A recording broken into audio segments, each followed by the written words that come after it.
Hello നമസ്കാരം, ഏവർക്കും നമ്മുടെ ചാനലിലേക്ക് സ്വാഗതം. ചില സമയത്ത് നമ്മൾ വലിയ പ്രശ്നങ്ങളിൽ അകപ്പെടും. അതിൽ നിന്ന് രക്ഷപ്പെടാൻ വേറെ വഴിയില്ലെന്ന് ചിന്തിക്കും. എന്നാൽ ഈ കഥയൊന്ന് കണ്ടു നോക്കൂ. ഒരു 19 വർഷങ്ങൾക്ക് മുമ്പ് കേരളത്തിൽ ശ്രീദേവി എന്നൊരു പെൺകുട്ടി ഉണ്ടായിരുന്നു.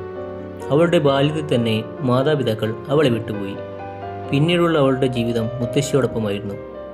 സാമ്പത്തികപരമായി പിന്നോക്കാവസ്ഥയിൽ നിൽക്കുന്ന അവർ അവളെ പഠിപ്പിക്കാൻ ഒരുപാട് കഷ്ടപ്പെട്ടു. എന്നാൽ അവൾ തൻ്റെ 16-ാം വയസ്സിൽ ഒരു നെയ്ത്തുശാലയിൽ ജോലിക്ക് പോയി. അവിടുന്ന് കിട്ടുന്ന വരുമാനം കൊണ്ട് മുത്തശ്ശിയും ശ്രീദേവിയും ജീവിച്ചു. അങ്ങനെ കുറേ നാളുകൾ കടന്നുപോയി. ഇപ്പോൾ ശ്രീദേവിക്ക് 20 വയസ്സ്. അവൾ അങ്ങനെ ആ നെയ്ത്തുശാലയിൽ ജോലി ചെയ്തുകൊണ്ടിരിക്കുമ്പോൾ നെയ്ത്തുശാലയുടെ മുതലാളിയുടെ ഒരു സുഹൃത്ത് ശ്രീദേവിയെ കാണാനിടയായി. അങ്ങനെ ആ മധ്യവയസ്കൻ ശ്രീദേവിയുടെ മുത്തശ്ശിയെ കണ്ട് ശ്രീദേവിയെ തൻ്റെ സഹോദരനെ കല്യാണം കഴിച്ചു തരണമെന്ന് ആവശ്യപ്പെട്ടു. സഹോദരന് ശ്രീദേവിയേക്കാൾ 20 വയസ്സ് കൂടുതലാണ്. കൂടാതെ സഹോദരൻ വിവാഹിതനാണ്. ആദ്യ ഭാര്യയിൽ കുട്ടികളില്ലാത്തതുകൊണ്ട് രണ്ടാമത് വിവാഹം കഴിച്ചു തരണമെന്ന് മുത്തശ്ശിയോട് പറഞ്ഞ് പെണ്ണ് ആലോചിച്ചു. മുത്തശ്ശി ഒന്ന് ആലോചിച്ച ശേഷം കല്യാണത്തിന് വാക്കുകൊടുത്തു. എന്നാൽ ശ്രീദേവിക്ക് ഇതിൽ താല്പര്യമില്ലായിരുന്നു. ഞാൻ ജോലി ചെയ്ത് കിട്ടുന്ന വരുമാനം കൊണ്ട് നമുക്ക് സന്തോഷമായി ജീവിക്കാം എന്ന് ശ്രീദേവി മുത്തശ്ശിയോട് പറഞ്ഞു. മുത്തശ്ശി പറഞ്ഞു, തൻ്റെ കാൽശേഷം നീ അനാഥയായി പോകുമെന്നും നിനക്ക് ആരും തന്നെ തുണയുണ്ടാകില്ലെന്നും പറഞ്ഞ് മുത്തശ്ശി ശ്രീദേവിയെ ഈ കല്യാണത്തിന് സമ്മതിപ്പിച്ചു. അങ്ങനെ 5 ദിവസം കൊണ്ട് അവരുടെ കല്യാണം മംഗളകരമായി നടന്നു. എന്നാൽ നിറകണ്ണുകളോടെ മനസ്സിൽ 1000 ചോദ്യങ്ങളുമായി ഭർത്താവിൻ്റെ വീട്ടിലേക്ക് ശ്രീദേവി പോയി. അവൾ അതുവരെ ജീവിച്ചത് ഒരു നഗരത്തിലായിരുന്നു. എന്നാൽ വിവാഹശേഷം അവൾ താമസിക്കേണ്ടി വന്നത് ഒരു കുഗ്രാമത്തിലായിരുന്നു, ഭർത്താവിൻ്റെ തറവാട്ടിൽ. അവിടെയുള്ളവരെയൊക്കെ കണ്ടപ്പോൾ ശ്രീദേവിക്ക് ഭയമാണുണ്ടായത്.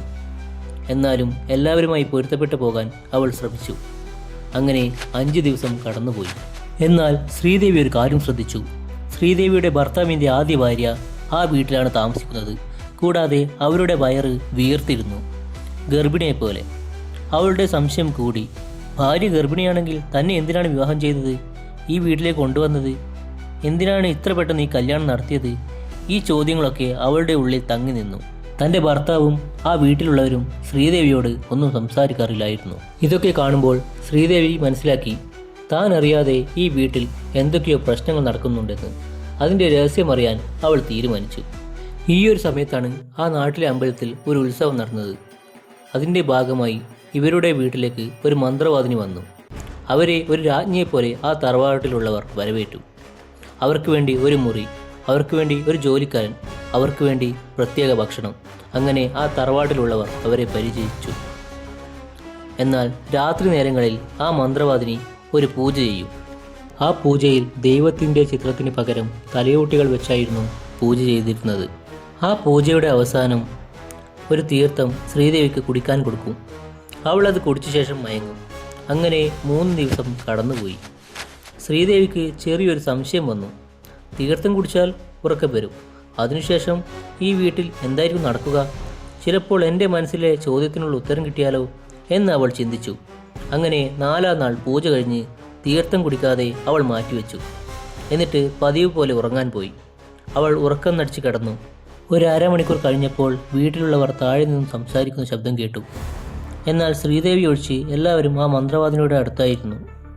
ബുദ്ധിമതിയായ ശ്രീദേവി ആ വീടിനെക്കുറിച്ച് നന്നായി പഠിച്ചിരുന്നു. മന്ത്രവാദിനിയുടെ മുറിയുടെ മുകളിലുള്ള മുറിയിൽ ഒരു ദ്വാരമുണ്ടായിരുന്നു.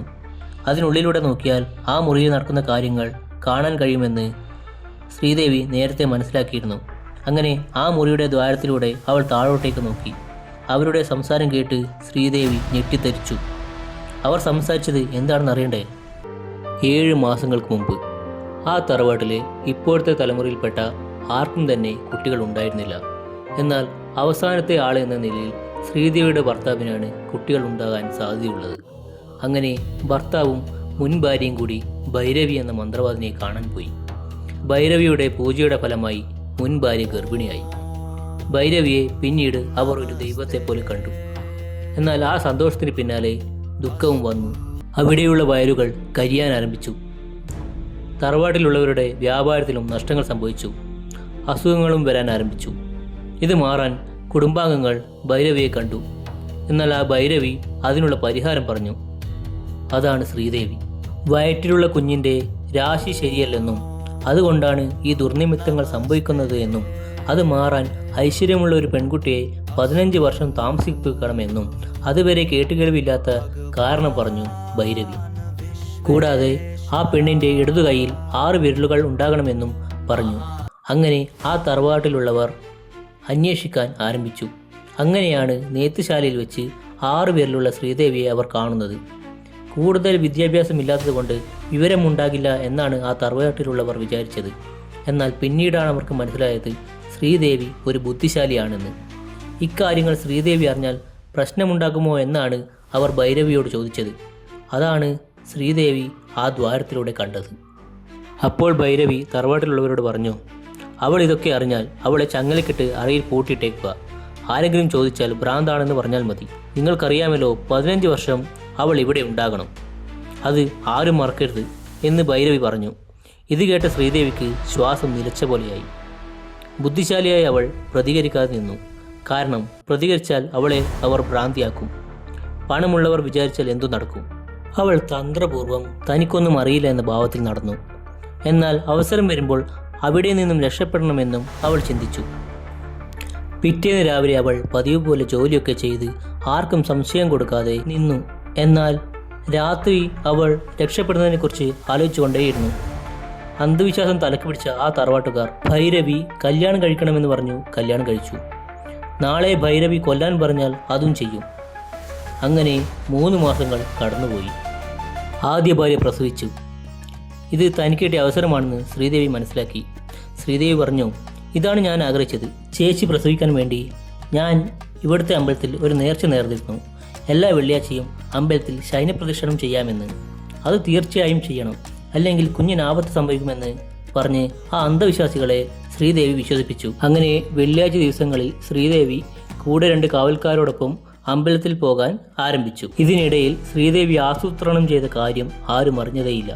അധികം തിരക്കില്ലാത്ത ഗ്രാമത്തിൽ അമ്പലത്തിൻ്റെ കുറച്ചടുത്തായി ഒരു റെയിൽവേ സ്റ്റേഷൻ ഉണ്ട്. അവിടെ വെള്ളിയാഴ്ച മാത്രം ഒരു തീവണ്ടി വരും. മുമ്പ് ശ്രീദേവി അമ്പലത്തിൽ പോയപ്പോൾ ആ തീവണ്ടിയുടെ ശബ്ദം കേട്ടിരുന്നു. കൂടാതെ കല്യാണം കഴിഞ്ഞ് വരുമ്പോൾ കാർ റെയിൽവേ പാളത്തെ കടന്നു വന്നതും അവൾ ഓർമ്മിച്ചിരുന്നു. എന്നാൽ അവളുടെ രക്ഷപ്പെടൽ പെട്ടെന്ന് നടക്കില്ലായിരുന്നു. ആ റെയിൽവേ സ്റ്റേഷൻ കൃത്യമായി എവിടെയാണെന്ന് ശ്രീദേവിക്ക് അറിയില്ലായിരുന്നു. അതുകൊണ്ടാണ് അമ്പലത്തിൽ വരുന്ന എല്ലാ വെള്ളിയാഴ്ചയും അവൾ അത് എവിടെയാണെന്ന് അന്വേഷിക്കുകയും തനിക്ക് വേണ്ട എല്ലാ കാര്യങ്ങളും ആസൂത്രണം ചെയ്യാനും ആരംഭിച്ചു. എല്ലാ വെള്ളിയാഴ്ചയും അവൾ ശയനപ്രദക്ഷിണത്തിനായി അമ്പലത്തിൽ പോയാൽ വസ്ത്രം മാറുന്നത് അമ്പലത്തിൻ്റെ പിറകിൽ വെച്ചാണ്. ആ സമയം മുഴുവൻ കാവൽക്കാരായ 2 പേർ അമ്പലത്തിൻ്റെ മുന്നിലാണ് നിൽക്കുന്നത്. അപ്പോൾ അമ്പലത്തിൽ എത്ര തിരക്കുണ്ടെങ്കിലും കാവൽക്കാർ ശ്രീദേവിയെ കാത്തു നിൽക്കും. ഈ ഒരു സമയത്തെയാണ് ശ്രീദേവി ഉപയോഗിച്ചത്. പെട്ടെന്ന് വസ്ത്രം മാറി പിൻവാതിലിലൂടെ അവൾ പുറത്തേക്ക് കടന്നു. എന്നിട്ട് റെയിൽവേ സ്റ്റേഷനിലേക്ക് എത്ര ദൂരം, തീവണ്ടി എപ്പോൾ വരും, എപ്പോൾ പുറപ്പെടും എന്നൊക്കെ അറിയാൻ വേണ്ടി എല്ലാ വെള്ളിയാഴ്ചയും അവൾ ഉപയോഗപ്പെടുത്തി. കാര്യങ്ങളൊക്കെ അന്വേഷിച്ച് മനസ്സിലാക്കി പിൻവാതിലിലൂടെ അമ്പലത്തിൽ കയറി കാവൽക്കാരോടൊപ്പം വീട്ടിലേക്ക് തിരിച്ചു വന്നു. അങ്ങനെ എല്ലാ കാര്യങ്ങളും ശ്രീദേവി വ്യക്തമായി ആസൂത്രണം ചെയ്തു. കുഞ്ഞ് ജനിച്ച് 6-ാം മാസം ശ്രീദേവി ആസൂത്രണം ചെയ്ത കാര്യങ്ങൾ നടപ്പിലാക്കാൻ തീരുമാനിച്ചു. ഒരു വെള്ളിയാഴ്ച ദിവസം പൂജയ്ക്ക് വേണ്ട സാധനങ്ങളുമായി 2 കാവൽക്കാരോടൊപ്പം ശ്രീദേവി അമ്പലത്തിലേക്ക് പോയി. ശ്രീദേവി അമ്പലത്തിൻ്റെ അകത്ത് പ്രവേശിച്ചു. അങ്ങനെ ശയനപ്രദക്ഷിണം കഴിഞ്ഞ ശ്രീദേവി വസ്ത്രം മാറാൻ അമ്പലത്തിൻ്റെ പിറകിൽ പോയി. അരമണിക്കൂർ കഴിഞ്ഞിട്ടും ശ്രീദേവി വന്നില്ല. 2 കാവൽക്കാരും പരിഭ്രാന്തരായി. അപ്പോഴാണ് തീവണ്ടിയുടെ ശബ്ദം കേട്ടത്.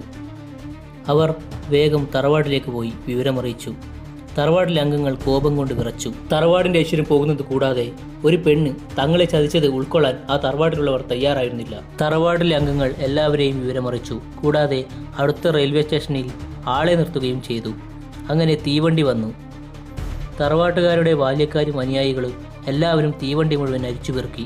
ശ്രീദേവിയെ കണ്ടുപിടിക്കാൻ അവർക്ക് കഴിഞ്ഞില്ല. കാരണം അവളെപ്പോലെയുള്ള വസ്ത്രം ധരിച്ച നല്ല മുടിയുള്ള ഒരു പെൺകുട്ടിയും ആ തീവണ്ടിയിൽ ഉണ്ടായിരുന്നില്ല. കാരണം തീവണ്ടിയിൽ കയറിയ അവൾ തൻ്റെ മുടി മുഴുവൻ വടിച്ച് മൊട്ടയടിച്ച് ഒരാണിൻ്റെ വസ്ത്രം ധരിച്ചിരുന്നു. അവൾക്ക് ആ തറവാട്ടുകാരെക്കുറിച്ച് നല്ല ബോധ്യമുണ്ടായിരുന്നു. എന്തായാലും അവർ അന്വേഷിച്ചു വരുമെന്ന്. ശ്രീദേവി വെറും കൈയോടെ ആയിരുന്നില്ല അമ്പലത്തിൽ പോയത്. തനിക്കാവശ്യമായ സാധനങ്ങൾ പൂജാതട്ടിൽ മറച്ചു വെച്ച് അമ്പലത്തിൻ്റെ പിറകിലൂടെ പോയി ഓരോ സ്ഥലത്തും ഒളിച്ചു വെച്ചിരുന്നു. അതിൽ പണം, കത്തി, വസ്ത്രം, തനിക്ക് വേണ്ട എല്ലാ കാര്യങ്ങളും അവൾ ഒളിപ്പിച്ചു വെച്ചിരുന്നു. അങ്ങനെ തീവണ്ടി മാറി മാറി കയറി അവളുടെ യാത്ര അവസാനം ഗോവയിൽ എത്തിച്ചേർന്നു. കണ്ടോ, ആ ഒരു പ്രശ്നത്തിൽ പെട്ടിട്ടും കരഞ്ഞില്ല, നിലവിളിച്ചില്ല. നല്ല രീതിയിൽ ചിന്തിച്ചു. അതിനെ മറികടക്കാൻ ആലോചിച്ചു. തൻ്റെ വഴി താൻ തന്നെ തിരഞ്ഞെടുത്തു. ചെറുതായി ഒന്ന് പാളിയെങ്കിൽ അവൾ ഭ്രാന്തിയാകേണ്ടി വന്നേനെ. അവിടെയാണ് ശ്രീദേവി തൻ്റെ ബുദ്ധിസാമർഥ്യം കാണിച്ചത്. ചില സ്ഥലങ്ങളിൽ കാത്തിരിക്കണം, ചിലയിടങ്ങളിൽ മൗനമായിരിക്കണം, ചിലയിടങ്ങളിൽ ദേഷ്യം കാണിക്കാതെ എല്ലാം ഉള്ളിലൊതുക്കിയിരിക്കണം. എല്ലാത്തിനും മേലെ വീണ്ടും ഉയർന്നു വരണം എന്ന ചിന്ത വേണം. അങ്ങനെ ചിന്തിച്ചാൽ ഈ കഷ്ടതകൾ ഒക്കെ മാറി ജീവിതം നന്നായി മുന്നോട്ട് പോകും. ജീവിതത്തിൽ എന്തൊക്കെ പ്രതിസന്ധികൾ വന്നാലും അതിനെ മറികടക്കാനുള്ള കരുത്ത് നമ്മുടെ ഉള്ളിൽ തന്നെയുണ്ട്. ഇത്രയും പറഞ്ഞ് ഞാൻ ഈ കഥ ഇവിടെ അവസാനിപ്പിക്കുന്നു. വീഡിയോ എല്ലാവർക്കും ഇഷ്ടപ്പെട്ടിട്ടുണ്ടെങ്കിൽ ലൈക്ക് ചെയ്യുക, സബ്സ്ക്രൈബ് ചെയ്യുക, സൈഡിലുള്ള ബെല്ലൈക്കൺ എനേബിൾ ചെയ്യുക. അടുത്ത നോട്ടിഫിക്കേഷനായി. താങ്ക്